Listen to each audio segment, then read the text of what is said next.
আজকে শনিবার, খুব খিচুড়ি খেতে ইচ্ছা হলো।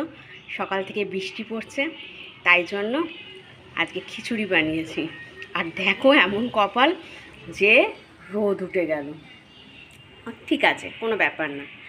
আর এই যে আলুর দম কড়াই হচ্ছে, লাল লাল ঝাল ঝাল আলুর দম।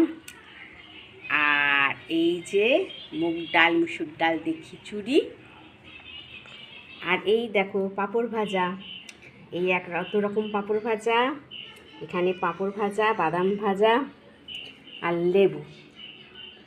আমার এমনি চালের মুসুর ডালের খিচুড়ি হলে আমার লেবু দিয়ে খেতে খুব ভালো লাগে। আবার মুগ ডাল গোবিন্দভোগ চালের খিচুড়ি হলে আমার তখন একটু ঘি দিয়ে খেতে খুব ভালো লাগে। তোমাদের কোন খিচুড়ি কার সঙ্গে কী দিয়ে ভালো লাগে আমাকে অবশ্যই কমেন্টে জানিও। আমার যেমন এমনি নর্মাল মুসুর ডালের খিচুড়ি এমনি চাল দিয়ে হলে তখন লেবুর রস দিয়ে খেতে আমার খুব ভালো লাগে।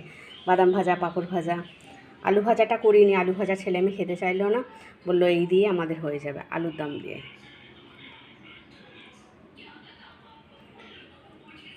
টাটা।